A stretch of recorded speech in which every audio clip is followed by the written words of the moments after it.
The mics is good though.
Good morning.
Susanna, could you have somebody grab me a mug?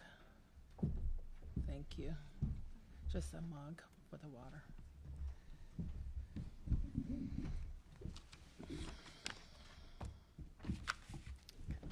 Intro.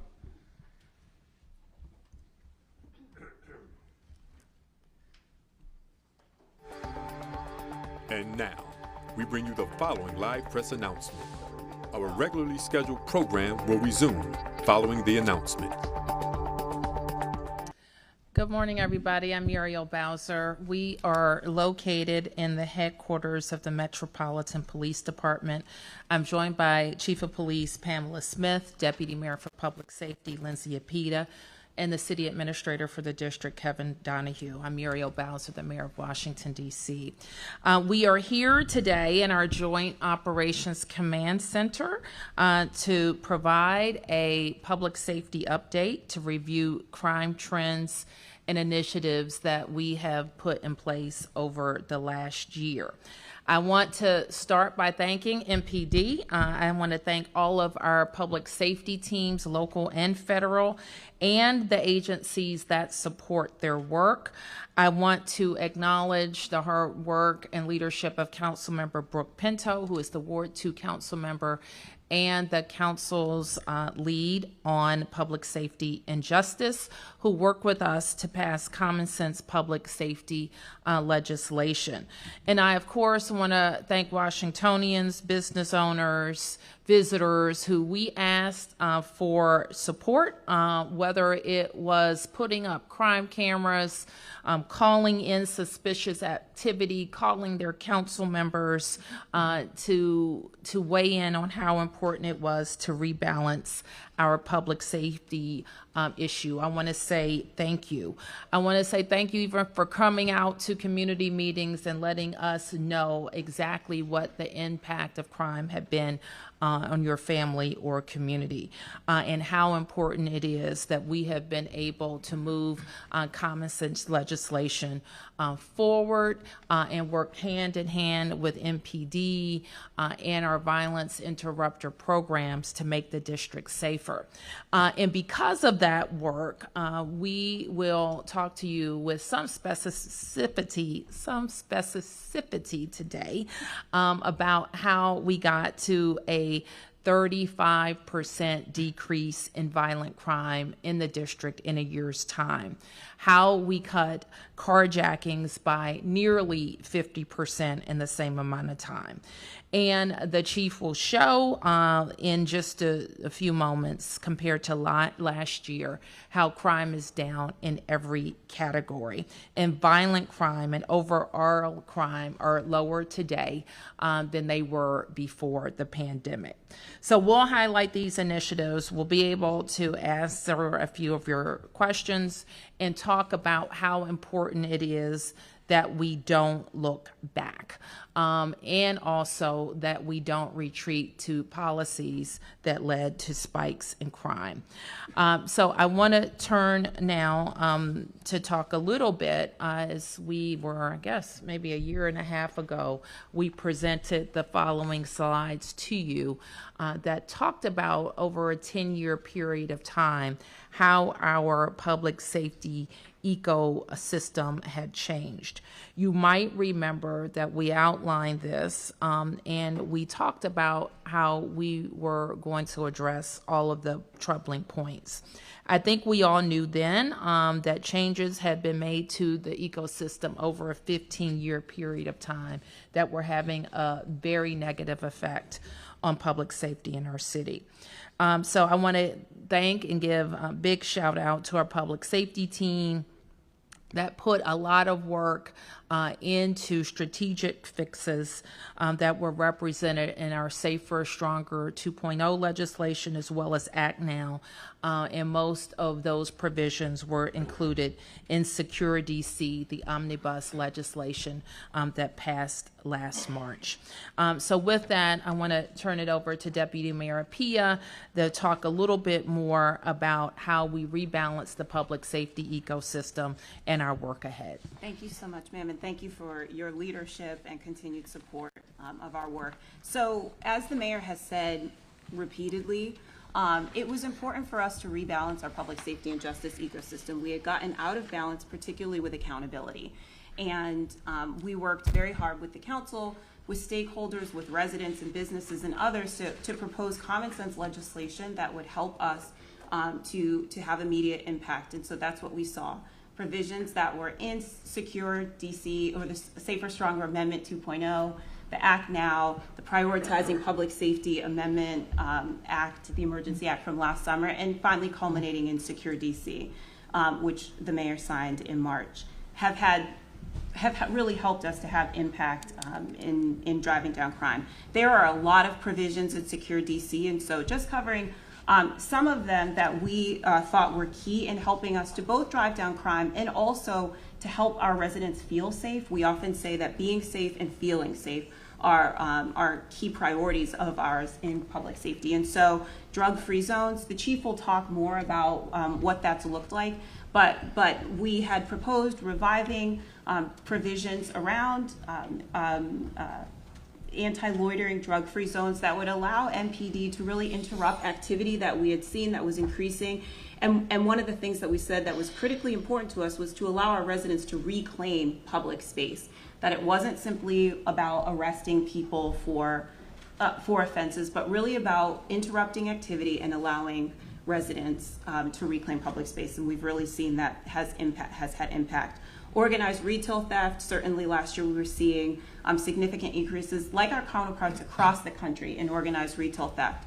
And so working very closely with our retailers, large and small, and our residents who show up and showed up at these hearings to really help council hear how important this is to communities where the loss of some of these retail organizations would have significant impact. hearing from residents that this matters, we were able to get criminal penalties for standalone offense for organized retail theft, and MPD has made nearly 1,000 arrests in the theft space. And then the rebuttable presumption of pretrial detention. One of the things that the mayor has been clear about over time, always stood on, is that people who we have to remove at times from community or give prosecutors and the courts the tools to make that decision, those who will inflict violence upon our communities, those who will use guns in community. And so strengthening the rebuttable presumption of pretrial detention did a couple of things. One, more people with violent offenses were being held pretrial. Our current population at the DC jail is 1957, which is more in line with our pre-pandemic numbers. We've gotten down to the 1200s.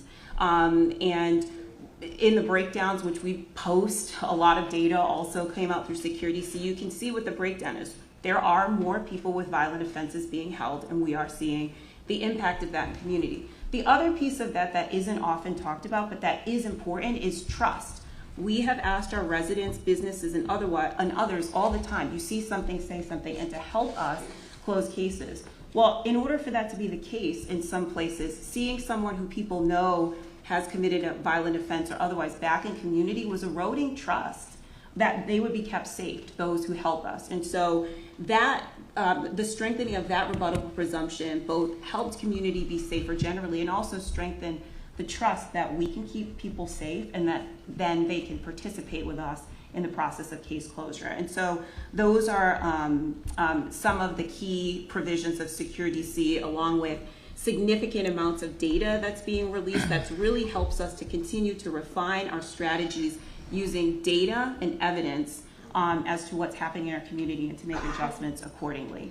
And so with that, we often say policing, good policy is critically important, but so is good constitutional policing, and having laws that support the ability of MPD to do that and our federal partners has been vitally important. And so I'm going to turn to the chief now to walk us through our progress and some of the initiatives that have helped us drive down crime this year. Chief. Good morning. Thank you everyone for joining us in our Joint Command Operations Center this morning. I want to thank Mayor Bowser, the City Administrator, and Deputy Mayor Lindsay Appiah for your continued support of the Metropolitan Police Department. It is certainly their support that has led to the driving success that we see today with regards to how crime is trending in the District of Columbia. When I became chief about a year ago, I had to take a look at crime as it was happening in real time. I had the opportunity to meet with the mayor. I initially started looking at crime from a 3-year period going back. The mayor tasked me with looking at pre-pandemic numbers. And so we began to look at crime, all of our violent crime, from robberies, carjackings, homicides, as well as our juvenile crime. I spent a lot of time over the first year just really focused on meeting with members in our community, our faith-based organizations, our faith-based leaders, our stakeholders, and many members across this city to really help us in the space of what crime looked like at that time and how they would be instrumental in supporting us with some of the challenges that we were seeing. So we began at the Metropolitan Police Department to look at crime from a macro level. We began analyzing a lot of the trends that were occurring and some of the pattern offenses that we continued to see. I also noted that I needed to also implement daily crime briefings here at the Metropolitan Police Department, so that not only are we addressing crime, but the leadership that are in their areas of responsibility are really focused on knowing exactly how to follow their crime, but also understanding the trends and crimes that were happening. And more importantly for us was being able to ensure that we can get our community back to a place where we can start to feel safe again. As I've said once before, even if one resident feels unsafe in our community, there's still more work for us to do. I'm very pleased with the numbers with where we are today. We will continue to fight crime without stopping. We will continue to fight crime without giving up. And in this city, we will continue to fight crime without losing motivation. And here is what our crime looks like and where we stand today with only 3 weeks left in the year. In every major category of violent crime and property crime that we track, we see that there are reductions compared to the same time last year. Violent crime is down 35% and down 16% compared to 2019 before the pandemic. Homicides are down 29% today, where we are sitting with 73 fewer homicides than where we were last year. As I've oftentimes stated, that one loss of life in our city is one too many, and please be assured that our detectives and our officers will continue to work very hard to hold those who are committing these crimes accountable in our city. Robberies are also down 39%, with a 48% reduction in carjackings included in that count. We're continuing to see a reduction in trend in our assaults with dangerous weapons, which is down 29%, and which culminates in our 35% overall reduction in violent crime. In addition to these violent crime reductions, our property crime is also down 12%. We are also seeing a 26% drop in vehicle theft and a 15% drop in theft from autos, which gives us a district-wide total crime reduction of 15%. To us, these significant crimes reductions are significant, but we also owe a great deal of gratitude and appreciation to the members who have worked around the clock this last year to achieve these outcomes and to really hold criminals that have committed these crimes responsible. Crime is also lower now than it was before the pandemic, when we saw how our public safety ecosystem was a little bit unbalanced. As you notice, there's a lot of data on this slide here, but it tells the story of how we're making sustained progress on keeping Washingtonians safe. Again, violent crime is down 16% compared to 2019, with a 35% drop in assault with dangerous weapons, and it's 26% drop in sex abuse compared to 5 years ago. We also had a 13% reduction in property crime compared to 2019, with a 37% drop in theft from autos and a 20% drop in burglary. Our total crime in 2024 in Washington is down 13% compared to 2019. So what is the why behind these numbers? I can attribute it to the hard work of the men and women of the Metropolitan Police Department. Day in and day out, our officers are showing up in community. We are fighting crime. We are connecting with community, and we're doing everything we can to drive crime down in our city. That, paired with our whole of government approach to fighting crime in Washington, D.C., is the reason why you're seeing the real results today. One of the best examples of our Homicide Reduction Partnership Plan is one of the reasons why we've seen such a reduction. In January, we launched THRIVE, which stands for Targeted Homicide Reduction Through Intervention and Violence Elimination. One of the things that we did was we looked at a strategy that we oftentimes use prior to my arrival, which was a 3-year look back at different areas, and we considered that to be our summer crime initiatives. What I tasked the team with earlier this year was that instead of waiting to the summer to fight crime, let's start fighting crime right now. I listened to our community members who talked about areas across our city that were really unsafe. We looked at the data going 3 years back, and what you'll see here on this slide is a decrease of 21% in total crimes in our Rosedale zone. We had a 40% reduction in total crime in our Anacostia zone, and a 38% decrease in our Washington Highland zone area. And homicides in all three areas have dropped primarily 67%. These were the three areas across the city where we saw a significant increase in our assault with deadly weapons, our homicides, and serious violent crime across our city. I've heard from community members. I think when I came on board, I hit the ground running, and these were the three areas that we knew we really had to address and look at our data, analyze a lot of our policies also that were a part of what we were seeing that was restricting us from being able to reduce crime in some of these areas. These reductions are being driven by the hard work and the high visibility of our officers. What was shared with me on many occasions was that we want to see officers out of the cars. We want to see officers in our communities, and this was an opportunity for us to really make good on the promises that I made to our community, that we will ensure that we have officers in our communities year-round working hard to drive down the gun violence in our city. The success of Operation Thrive this year is also a testament to the dedication of our partner agencies. We're not just increasing the number of officers in these spaces, but we're working with our partners such as DBH, Department of Behavioral Health, on the to bring in extra mental health counselors to help with some of the issues that we've seen. We're also working with ABCA on problematic establishments that could be drivers of gun violence. And we're also working with DPW on cleaning up areas, dumping trash, getting rid of abandoned vehicles, and working with many more of our agencies in this space. And we're doing all of this because we believe that if we have an entire all-of-government approach to drive crime down in our city, the results of what you're seeing today will culminate in having safer areas across our city. And that focus on, we also decided that we would stand up Operation Atlas, which is action teams leaving areas safer. And this initiative was launched in order to really look at quality of life crimes, those quality of life crimes that we've heard many members talk about with traffic violations, permits, fraudulent plates, and those things. We have a committed group of officers who predominantly come in on the evening hours to conduct what we call high visibility patrols in an area where data is showing us that crimes are at an all-time high or spiking. This visibility has disrupted offenders, causing us to focus on reducing speed, distracted driving, unregistered vehicles. We've issued over 1,600 notice of infractions through Atlas enforcement over the last year.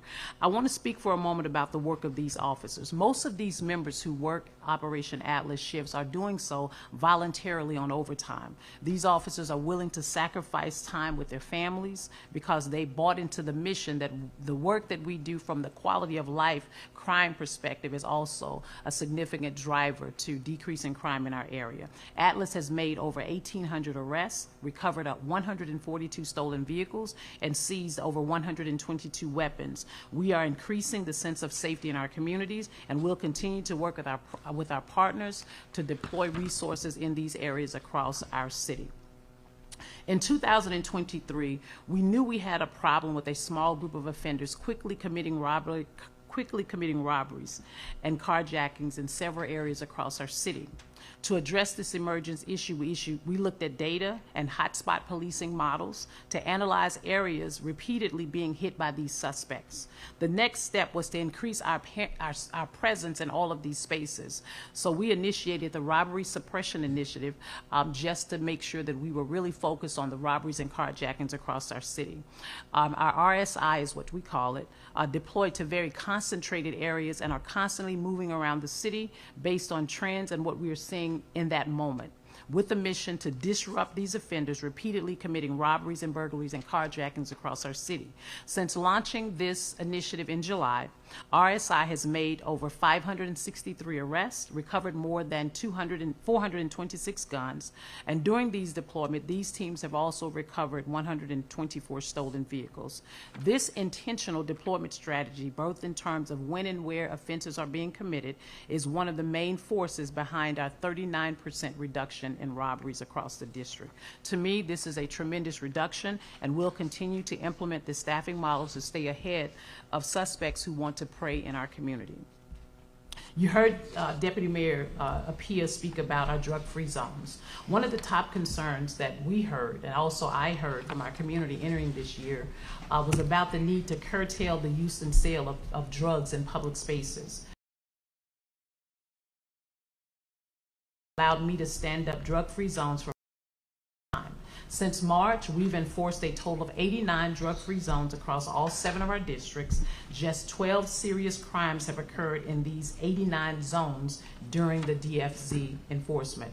I continuously hear positive feedback from our community members on the effectiveness of the drug-free zones. As a matter of fact, I think people were a little apprehensive about it initially, but now more members of our community and residential members are asking for us to increase our presence for drug-free zones across the city. As required by this legislation, each time a drug-free zone is established, we're giving at least 24-hour notice to that community, and we're posting signage around the boundary of the zone. We're also bringing in our partners such as Department of Behavioral Health and working to ensure that everyone in the area is receiving adequate resources, and we'll continue to stand up the drug-free zones throughout this next year. One of the other things that was also impacting our city were these motorcycle-driven vehicles. We started to hear more about it earlier this year, and there were a lot of concerns over the increased number of mopeds that we were seeing on our DC streets, particularly in our downtown area. There was a misconception, we believe, in community that these vehicles did not require a license or registration with the Department of Motor Vehicles. Based on those concerns, we launched Operation Ride Right in June to educate the community about DC laws related to motor-driven cycle operation. Any vehicle that travels more than 20 miles per hour requires a driver's license to operate, and it must be registered with DMV. Before enforcement began, we reiterated in all of our communities the need for these operators to be licensed. We had patrol districts disseminating informational bulletins to ensure that the community had a sense of awareness as to what was going to take place. In the initial phases of it, the intent was not for us to make the arrest or apprehend or take custody, if you will, of these type of mopeds. However, we found that it was an intent for us to make sure that people gained compliance. But as we continued on with this process, we saw that there were still others who were not willing to be in compliance. And so far, we've impounded more than 700 motor vehicle cycles. We've made nearly 150 arrests for no permit or operating without a license, and we've also issued more than 700 citations. Operation Ride Right enforcement will continue as we keep working to ensure that mopeds operating in the District of Columbia are registered and driven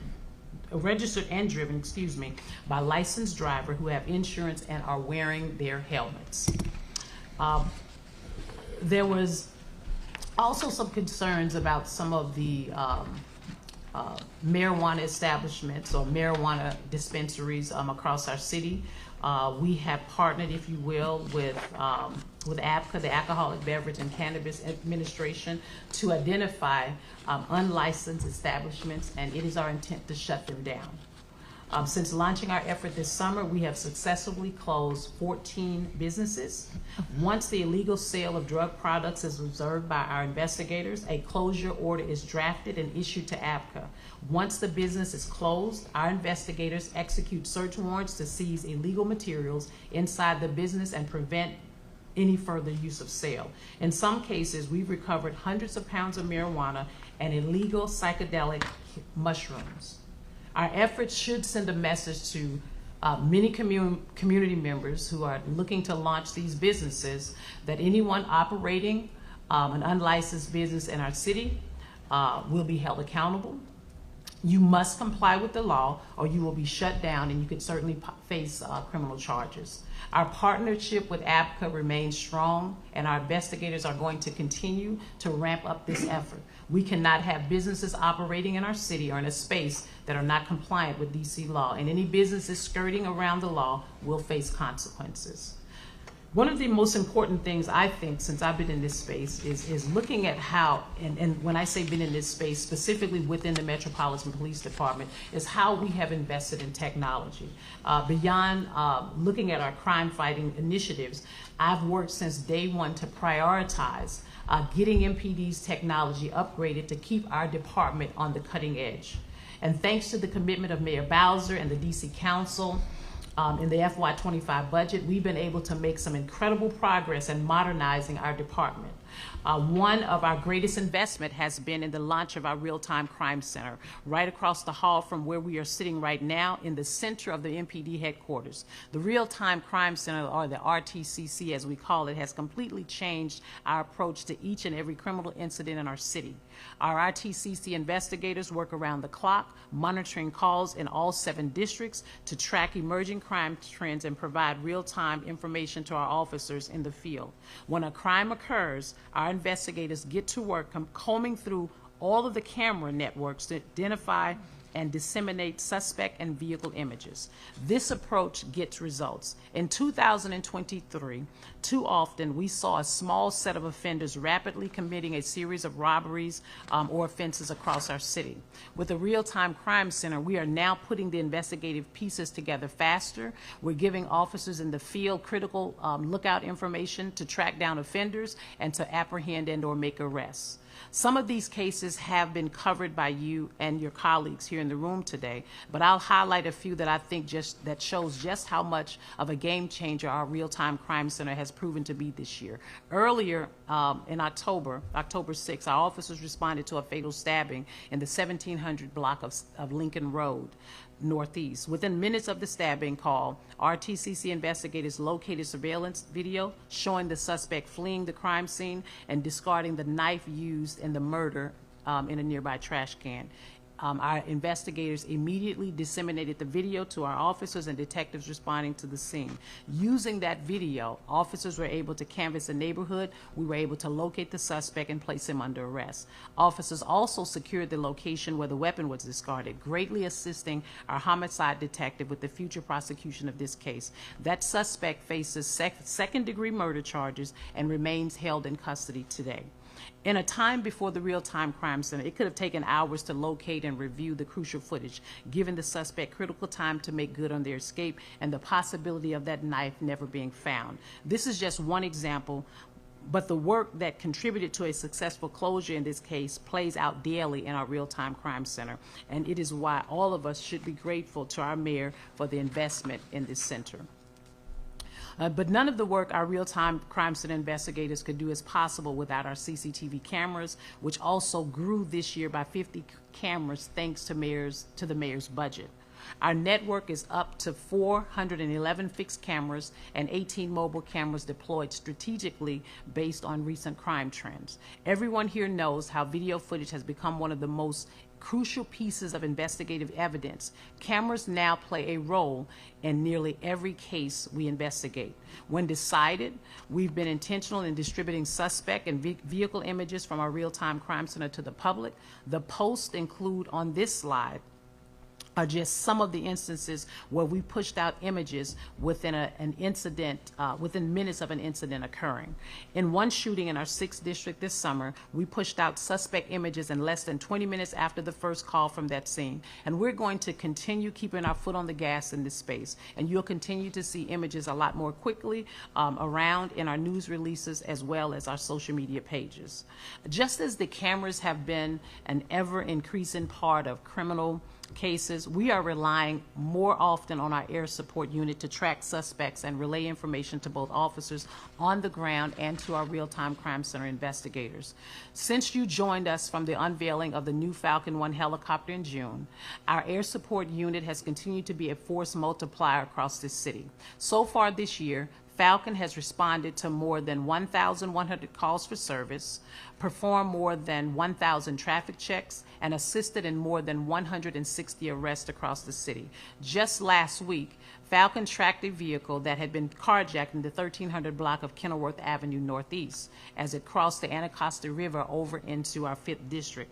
Falcon was monitoring the vehicle and gave officers an on-the-ground, moment-by-moment update of the vehicle's location. Once the vehicle came to a stop, officers moved in and were able to make 3 arrests for unarmed carjacking, and the carjacked vehicle was recovered.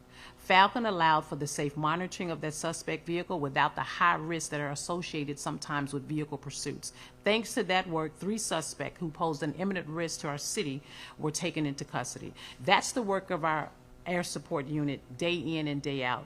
Oftentimes, I don't think they get enough credit for the work that they do, but I'm certainly grateful for the many upgrades that have been made to our new helicopter, and we will ensure that we will continue to invest and perform critical missions throughout this year.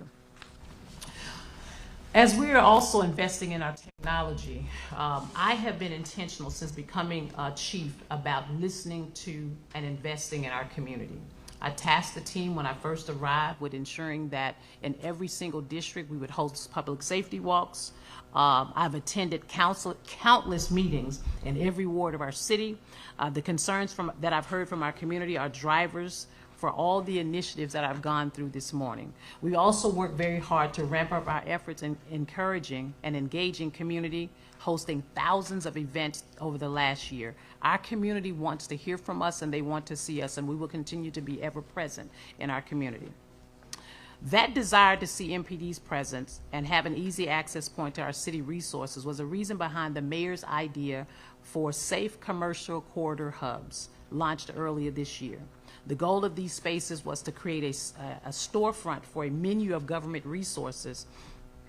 And these spaces were to create opportunities for multiple community relations, public safety, human services, behavioral health agencies, all under one umbrella where we could provide real-time resources for members of our communities. This creates another space and opportunity for the community to come and interact directly with MPD officers as well as members across DC government.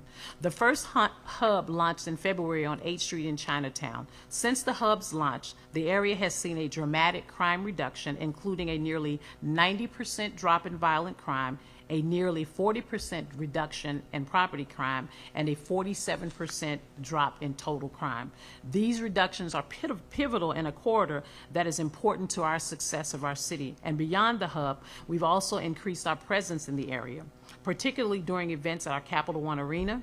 Our First District and Special Operations Division have worked closely with Monumental Sports and Entertainment to ensure we are positioning resources effectively and making the area safe for everyone coming to enjoy sports, concerts, as well as special events. We've also seen significant reductions around our Anacostia hub since its launch in May.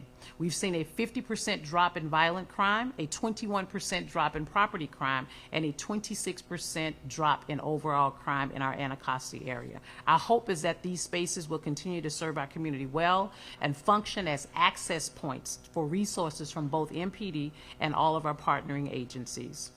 Our safe commercial corridor hubs are just one way we've expanded our interactions with our community. As I've said before, listening and then acting upon the concerns of our community we serve is certainly my top priority.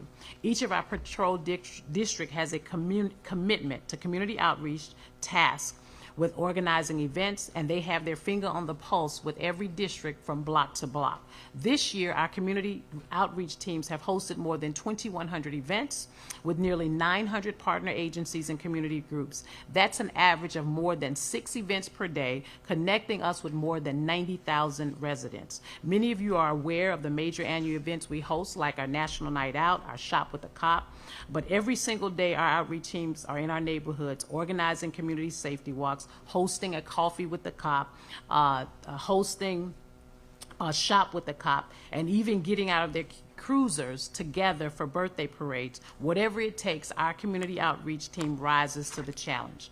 Nothing is more important to us than upholding the trust of our community that we serve. And that's why we continue to ensure that we're providing spaces for relationship building. This is why I host every month a Chiefs Youth Advisory Council, where we bring in young people from across the city with our school resource officers to ensure that our students also have a stake and a say in how we are addressing crime across the city. It's also why we host the Community Engagement Academy to give residents a fresh perspective and a peek inside the work that MPD is doing every day. It's why I host the Chiefs Citizens Advisory Council to ensure that the concerns of our community are being heard directly from me. It is why we have our Chiefs Faith Advisory Council to find ways to address issues facing our residents from a faith-based perspective. And it's also why our patrol district leaders are committed to meeting with our advisory neighborhood commissioners to make sure their concerns on every street across this city is being heard. We know the community wants to hear from us, and we want our cruisers to be out of their office, we want our officers, to be out of their cruisers, making sure that we are engaging with our community. As I observed the impact of how our members were showing up daily to drive crime down, the impact we were making in our community, and all that I was hearing from residents and business owners during community walks, I took some time to think about a new tagline that captured the essence of what we're doing. A tagline that will reflect on how we are showing up across the city, and one that would be impactful in helping the MPD family understand their role in bringing the tagline to life and how we work, how we support each other, take care of each other, and how we support our community. So after a year in my role as chief, I rolled out MPD's new tagline, policing with purpose and serving with care. Every member of the agency is making a difference by doing all that it is asked of them and even more. Their dedication, relationship-based policing, listening, serving the community with empathy and compassion, and building mutual relationships of trust and respect is making an impact. I can say that the Metropolitan Police Department is truly policing with purpose and serving with care, and I'm proud of the men and women of the Metropolitan Police Department. I will now turn it over to Deputy Mayor Lindsay Appiah.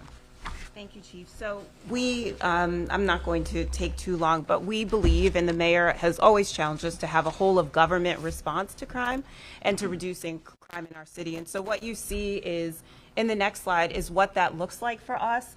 In this slide, you'll see the reductions that we have in our ones areas. Our violence interrupters and the work that's being done at the Office of Neighborhood Safety and Engagement is critical in helping us to reduce gun violence in some of our most at-risk neighborhoods. And so today, there's a 35% reduction in gun violence in the 25 priority communities served by our ones violence interrupters. Their coordination in helping us to address retaliatory violence has helped us to see these types of reductions, which are so critical to helping us have our citywide reductions. And so you see those numbers here.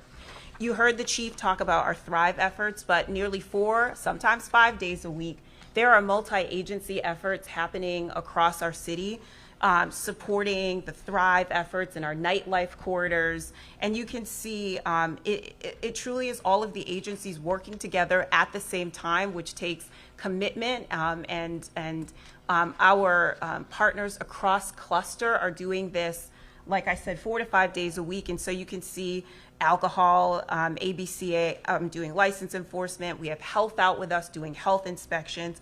That says rate abatements, but it's actually rat abatements by DC Health, in Pounds, DPW, a truly fantastic partner doing our parking enforcement. We have 4 hire vehicles out with us, with DOB. You have Fire EMS, who you don't often think about in this context, but they are distributing fentanyl testing strips and Narcan kits. And so you can see all of this, all of the agency logos. Literally, these are agencies that are out together, working in spaces Wednesdays and Thursdays, and then Friday, Saturday, and Sunday evenings. And that's really, to us, what it looks like to have a whole of government approach. We also believe strongly, these are all prevention efforts, which is an important part of our ecosystem.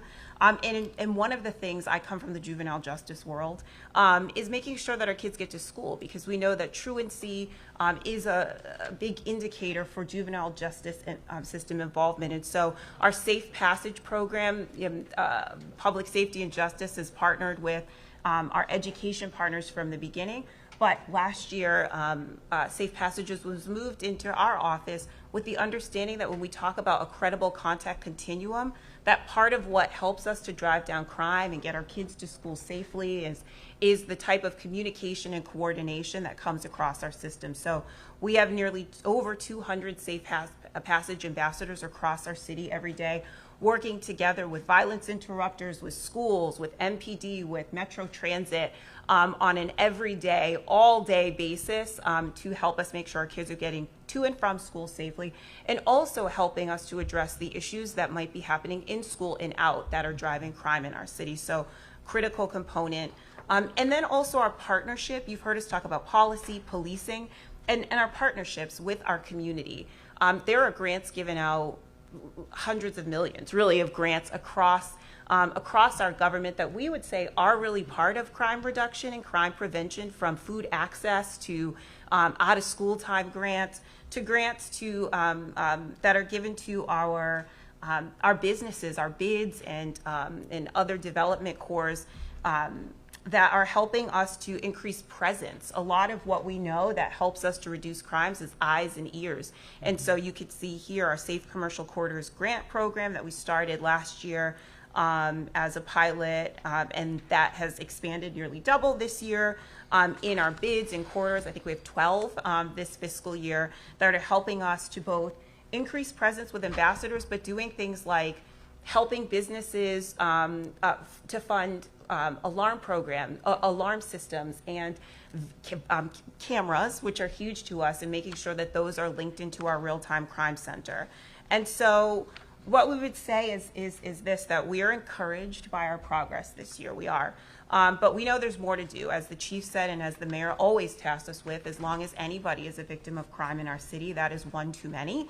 And so public safety is now and will remain our #1 priority. We know it's the #1 priority for our residents and visitors, and it's ours across our government. And so we are very committed to continuing the momentum that we've achieved this year into 2025 and making sure our city is safer and stronger.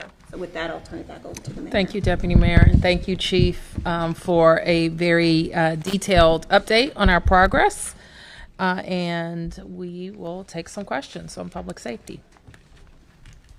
Good morning, Randy Bass with DC News Now. Appreciate this overview today. Were there any initiatives this year or programs that did not work as you expected them to?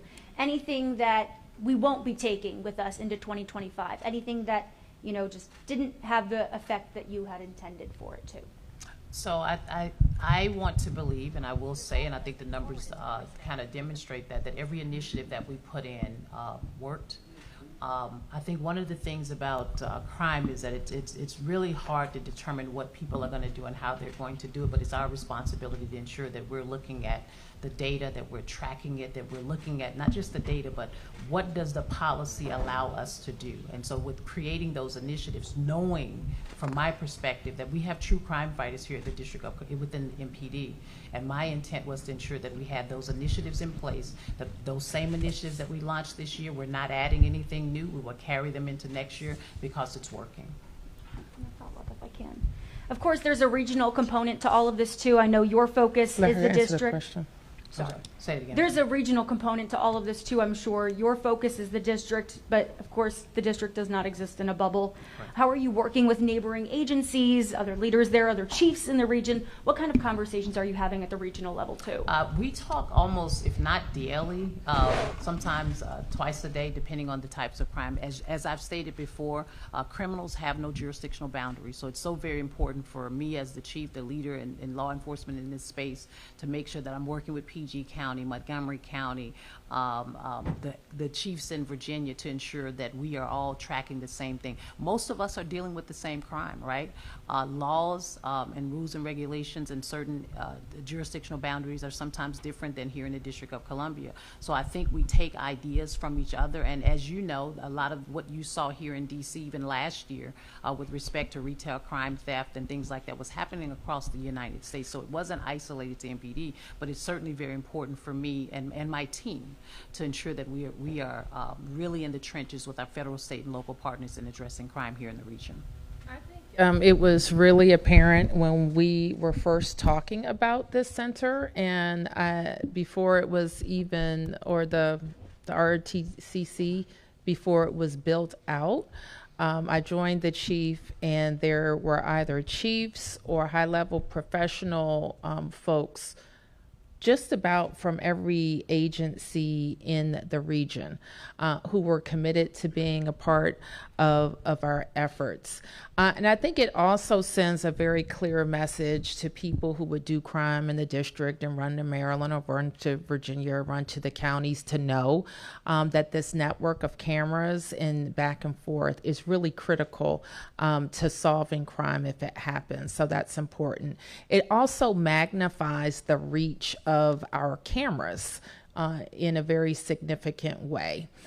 So I've learned over the years that the availability of this technology and the communication back and forth not only deters crime, but it helps our officials solve crime. Good morning. Thank you guys for today's update. I wanted to ask, I know Deputy Apia as well as Mayor, you both mentioned government as a whole as well as policies to support some of the work that the district wants to do. In relation to that, are there any legislation or policies you guys are working on to help address some of the repeat offenders that has been mentioned? I know Chief, you mentioned it's a small group that you've noticed with robberies and things like that, to help address that. And specifically with juveniles, there's been a discussion of questioning the length of time they can be held due to the current policy. So anything being worked on right now to address some of the repeat offenders? Well, as you know, earlier in the year, we introduced a bill called Uplift, and I'll ask the deputy mayor to say more about it.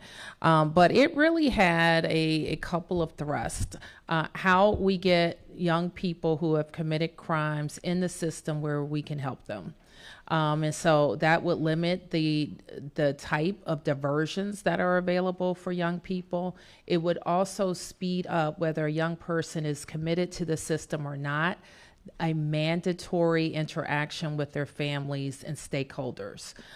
We think not only is that going to help impact the number of children who stay in school, but it will also give us the opportunity to require families who interact with MPD to be in a system of accountability for sure, but we view our system for juveniles as a system of care.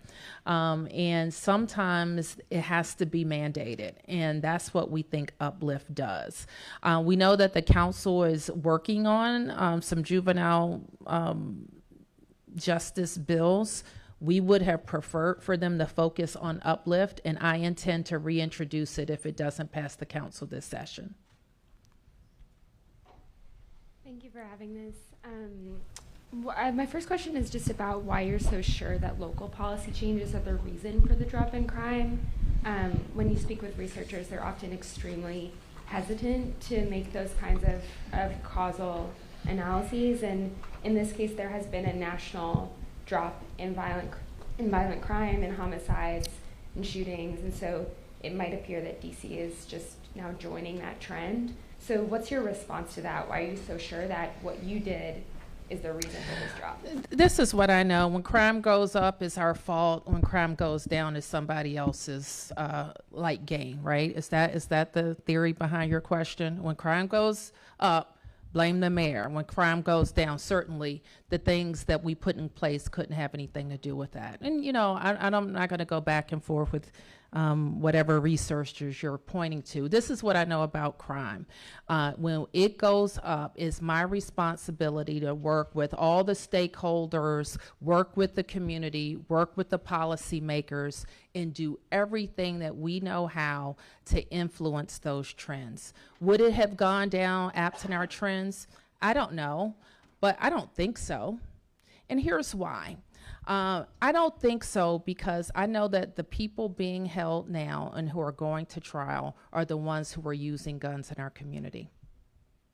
They're not in the community, and the gun crime is going down. We have work to do. I know that the people who were carjacking our residents are being held when they weren't before, and guess what? Carjackings are down almost 50%. So I just want to look at our most immediate experience and know that we have not thrown a net out in the city and say we want to drag everybody in. We didn't do that. But we have asked every part of our system to hold people accountable who use guns, adults and juveniles, to hold people accountable who are committing robberies in our community, adults and juveniles. And we think all of those things with a lot of focus on not just accountability systems, but opportunity systems are driving crime down in the district. I just have a question about the Road Act as well. So the council postponed its vote on that, and there was a goal to work with your administration and come up with some changes that people felt good about. What progress has been made? Have there been changes made to the bill? What discussions have you had with the council about that? We are open to discuss anything or any changes with the council. I have made clear some very specific items that we think need to be changed. We don't think at a time. I think I read in your paper, or somebody reported here, the very difficult resource problem that the DC Superior Court has right now. Very significant problem. It's only going to get worse next year. It'll be even worse if the 10 judges that are sitting at the Senate right now don't get passed. Give them more work that have already been found guilty or responsible you know, that's not a good use of our time. That's not a good use of our very limited resources at the DC Superior Court. I don't support that.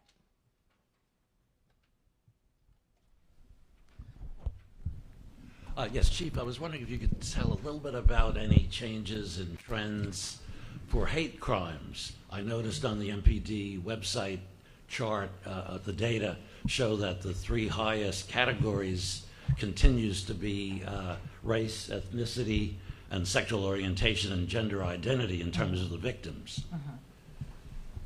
And so I think what we will do is, what we've been doing is really making sure that as the reports are coming in, or the incident reports are coming in, that we're ensuring that our special liaison branch is getting out to those communities and really working with community to ensure that those types of hate crimes are not increasing across our city.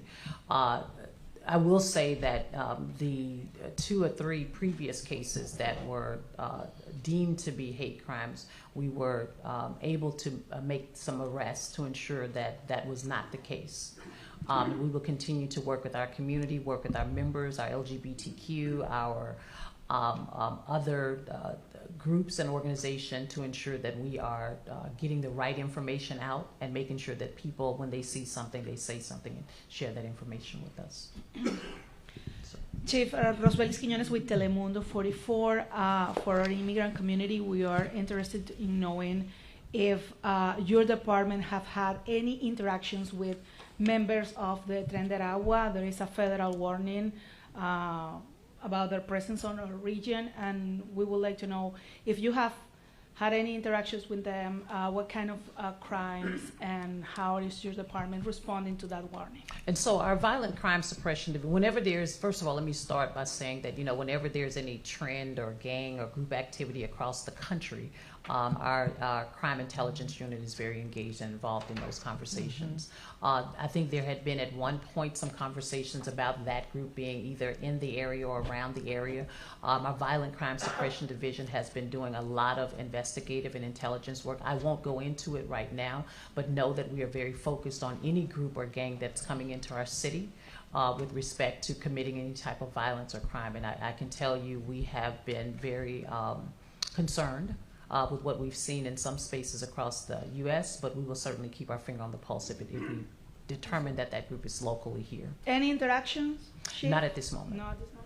One more for Can I the just mayor? add one other thing? Just so you know, we have violence interrupters as well who have expertise in working with Latino gangs, and so also working closely with MPD to make sure that they're getting information and interrupting any activity that might come from that segment as well. So want to add also on the prevention side that they're working hand in hand together. Great, thank you. For the mayor, also for the immigrant community, is still DC a sanctuary city, and what will be your message for the immigrant community?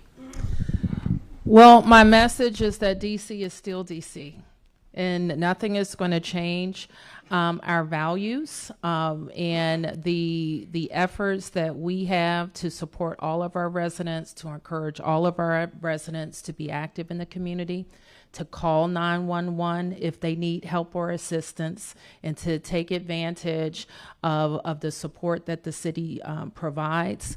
All of that remains.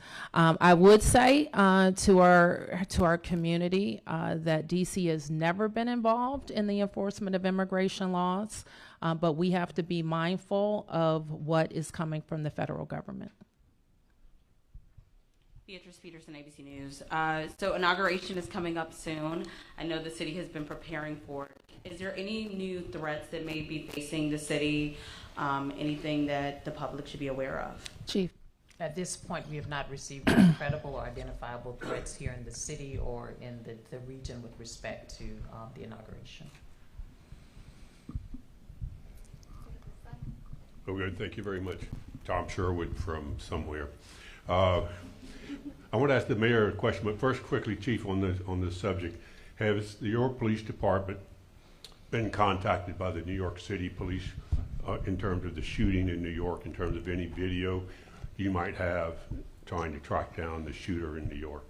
So we were contacted over the weekend specifically with respect to whether or not the the subject or the person of interest had any ties to, and or if he or she had traveled from the District of Columbia. We worked with Amtrak to look at video, and we did not find that to be the case. Okay, thank you very much. Yes, sir. Mayor, someone just mentioned the inauguration. It's no secret that President-elect Trump has attacked this city knowingly or not, viciously calling it an embarrassment to the nation, filthy, crime-ridden. Has the Trump transition, reached out to you at all in terms of what it plans for the nation's capital? Or have you reached out to it? Yes, of course. As I've already said, we have reached out. We have been in contact with the transition team / incoming administration, and we expect to have more detailed conversations. Specifically about public safety. Yes, I've talked to them about public safety and also about what I see as our shared promises for the district, having to do with a vibrant downtown, well-utilized public buildings, and things that we can do together. And I specifically talked about, much like the presentation you've heard here, how we have been very focused on driving down crime. And so let me just say this, and I think that everybody who visits our city or people who visit our city comment on how clean and green it is. Somebody that was at an event the other day, somebody from out west, I don't remember which city, and how well run our city is. And the facts indicate that as well. Do we have areas that we want to focus on and be better at? Of course. Being a safe city is up there, and making sure we continue to be a beautiful, clean, and green city is a priority. What response have you gotten? Have you gotten an indication that the Trump administration wants to work with you, or do they want to direct you? I have gotten the indication that we are going to meet, and no indication. What was the last part? Or that they want to what? Rather than work with you, tell you what to do. No, I did not get that impression. So just clarifying on what you just said, you've gotten the indication that we are going to meet. Does that mean you've gotten the indication that you and President-elect Trump are going to meet sometime? No, that we would meet with officials. With the team. So given, if I can kind of dovetail off this President-elect conversation, given what the President-elect has said, his threats to take over the DC Police Department and safety and crime in Washington, D.C., how important is it for you for the President-elect to hear this presentation, for the Republican members of Congress who are concerned about their staff and themselves? How important, and considering whether or not to take that drastic step of taking over your police department, the city police? So, Mark, I'll start my response as I have with you previously on this subject. We are a nation of laws. And the law would allow a president of the United States in an emergency for a limited period of time to, as you say, take over MPD. Those are extraordinary circumstances that we are not in. So I don't want to leave any DC resident with the impression that a wand could be raised and then that would happen. It would require extraordinary circumstances and or a challenge to very clear law. But the second part of your question, and maybe more importantly, I want DC residents to hear this. And I know that you all communicate about crime, every crime. When we had a spike in crime, that's all you communicated. And I want to communicate our progress. More than that, I want to communicate what I think has been helpful. Now, could somebody say, well, no, that wasn't it? Well, maybe, but that's not what we hear in the community when we're talking about drug-free zones. That's not what we hear when our carjacker who has done 8 carjackings has been arrested. That's just not what we're hearing. What people are telling us is thank you for being focused on accountability and keep up the work. We still have work to do.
I think I got a note. A request for January 6th has been submitted, and we're still working on the inauguration request. Can you tell us what you submitted a request for with regard to January 6th and 20th? For MP to assist with civil disturbance units. Is there a number attached? 50 to 100. Thank you.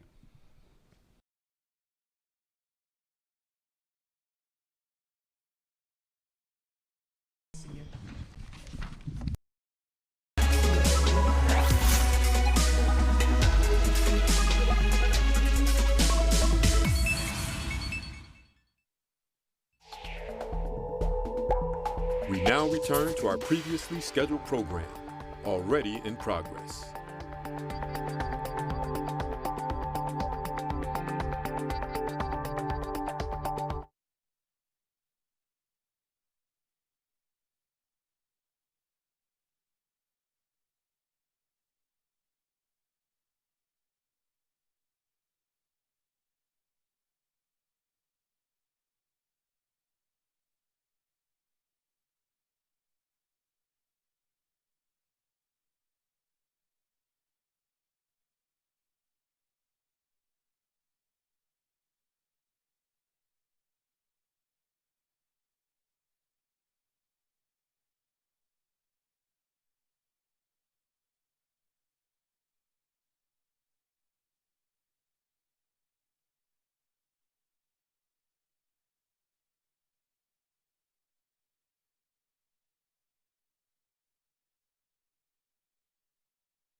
Yes. Oh, sorry. Sanctuary city. cover the entire region, and it should pass. So we have gone through every stage in the House. We've come out of committee in the Senate, and the Senate, as it does, can attach this type of bill to go to the entire floor before it closes session, and we hope it does. I know you were on the Hill. I heard you were on the Hill last week. Is that a confirmation? Yes, you were having meetings on the Hill last. So, Mark, I don't want to be coy. I don't. And that's not my intention. And I want to be as forthcoming as possible. But I intend to keep my discussions private as it relates to getting this bill passed. And let me be clear what this bill is about. It transfers RFK to the district, 177 acres. The state of RFK at this time is deplorable. The stadium must come down. The sea of parking behind it, not only is it ugly, it's not safe. And the National Park Service has it has vast responsibilities. RFK has not risen to the top of its priority list. What we have said as the district is the district and our taxpayers are willing to step in the place of the Park Service and invest in that property so it is productive again. And that is what this bill is about. If it doesn't pass, we would go back to square one. And the Park Service would still have 177 acres that is a blight on the District of Columbia. So that must change. And that's what the transfer of this land is about. If I could just one last clarification on the Telemundo question about sanctuary city. When you were asked if DC is a sanctuary city, your answer was DC is still DC. You don't enforce. Do you consider, is DC a sanctuary city? I've answered that question, Mark, and that's what it's always been, that we don't enforce, we enforce our own laws. We've never been responsible for enforcing immigration laws, and that remains the case. Would you consider officially, would you call DC a sanctuary city? I think that's where you've kind of stopped short for some time. I don't recall you actually referring to it as a sanctuary. I've only always referred to our interaction with the federal government as it relates to enforcing immigration laws, and nothing about that has changed. Mayor, on this subject, isn't it possible that the Congress could pass legislation to require you to cooperate with immigration officials? That's not what I said, Tom. What I said is we don't enforce immigration laws. One more. Well, I don't think Congress is going to make us the INS. So that would come with a lot of money and a lot more officers. Yes. Oh, sorry. So I know biannually you provide the report regarding juvenile crime. Can you give us just an update on how we stand so far in terms of juvenile crime? So one of the things I'll say about year to date, we're up 5% with our juvenile arrests. And we believe that there is a small number of juveniles who are committing the same crimes over and over again. Every Monday and Thursday I have in-person crime briefings, and the Violent Crime Suppression Division, most of the commanders, we're still seeing some of the same offenders, but our team will still continue to go out and make those arrests. What I can say about community and some parents, even last night, we had an incident with 3 juveniles where a parent called us and said that her son placed a gun under a pillow. And that's a big shift for us. You know, we oftentimes, parents, sometimes we talk about accountability, but to see parents being engaged in a space with helping us to solve some of we ended up making 3 arrests. And it started out as a carjacking, and Falcon was up, and we ended up chasing these individuals. And I say that about juveniles, again, it's some of the same repeat offenders. And we are working very closely with the Attorney General's office. I met with them last week, so that we can continue these discussions about, as the mayor stated, placing our young people in spaces where we can care for them and not have them continue to commit these same crimes over and over is our focus. Chief, following up on that, I know you talked about the engagement in the community and that going up as well. As it relates to juveniles, can you highlight some of the programs that MPD is involved in, specifically some of the schools you see most impacted by whether it be gun violence or just being involved in crime with juveniles? Yeah, we have an entire division, a youth and family engagement division that is specifically focused on working with juveniles and their families. At one point, we were told to reduce our school resource officers in our schools. We combined a particular number of members, gave them the appropriate training so we can multiply, if you will, our school resource officers, because that's really important too. These young people begin to trust those law enforcement personnel that are in our schools, and we gather a lot of information with respect to where young people are coming to schools with guns, and we're able to disrupt some of that behavior. We're able to engage in mediation, if you will, with some of our parents, and I do applaud our principals who have been very engaged on a bi-weekly basis, if not a weekly basis, with meeting with members of our leadership team to talk about what's going on in our schools on a daily basis. And so we will continue those efforts because, as the mayor has stated, it's really an all-of-government approach. We talk to DHS, who is also instrumental in having family programs for young people who have been either placed in the system or coming out of the system, and making sure that their resources are provided not just for the young person but for the family as a whole. Yes, ma'am. Hi, Kate Ryan with WTOP, and just in connection with this, can you make any kind of correlation or relational conclusion to what's driving the drop? In other words, what demographic? Is it more juveniles that had been committing crimes in categories that you are seeing more arrests, or is it adults? Is there any way to tell? I know that's very granular, but I think people feel, for example, when kids are back in school, we see the juvenile crime drop off in certain categories. What are you seeing there? I think policy has helped us a lot this year. I mean, and both during the summertime, we saw the numbers really start to drop during the summer months as well as during the school time. But I think policy has given us a little bit more teeth, if you will, to hold folks accountable. I think our officers feel like they can be police officers because of some of the policy changes. And I think, again, it's really an all-of-government approach. I can't tell you right off the top of my head the delta between adults versus juveniles, but we have seen a reduction in juveniles committing crimes. But what we've seen is that there are still some of the same repeat offenders who are committing crimes across our city. Yes, ma'am. Thanks for your knees. Mayor Bowser, I don't know if it's part of your Uplift initiative, but you talked to survivors of violent crime committed by young people, and they say, why are these kids getting out at 21? The law should change. They should be able to be put away for longer periods of time. And parents of these violent offenders, beating to death Reggie Brown and the DJ who passed recently, 14 and 16-year-olds. What do you say to that? Do you want some of the sentencing to go beyond age 21 for certain juvenile offenders? And should parents, in some cases, be held responsible? Well, juvenile offenders and the courts and prosecutors determine whether their circumstances merit them being treated as adults.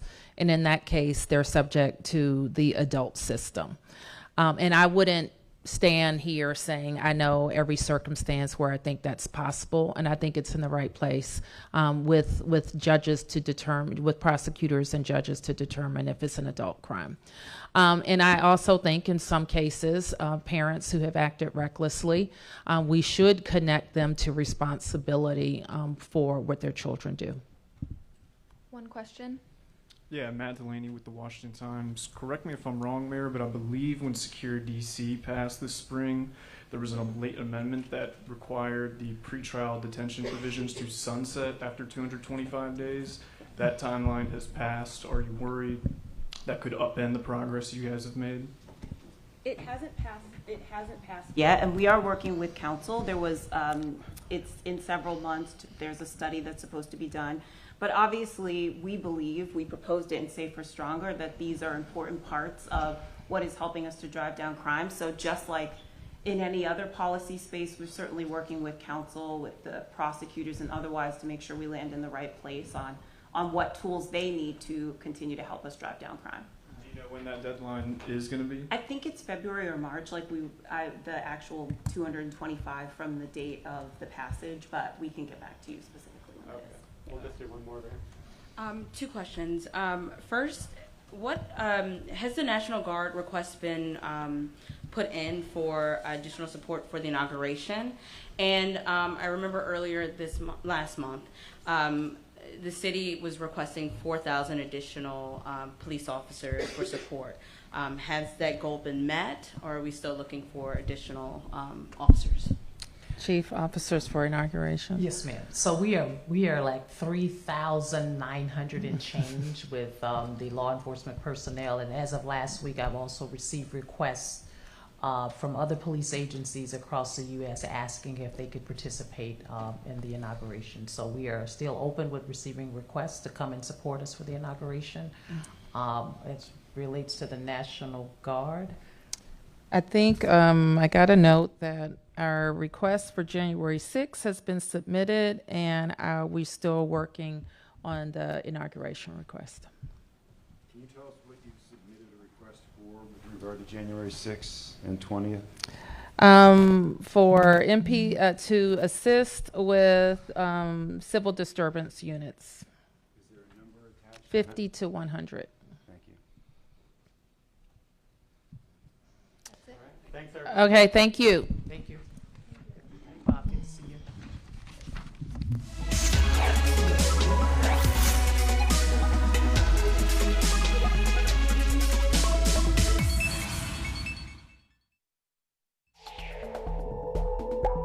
We now return to our previously scheduled program, already in progress.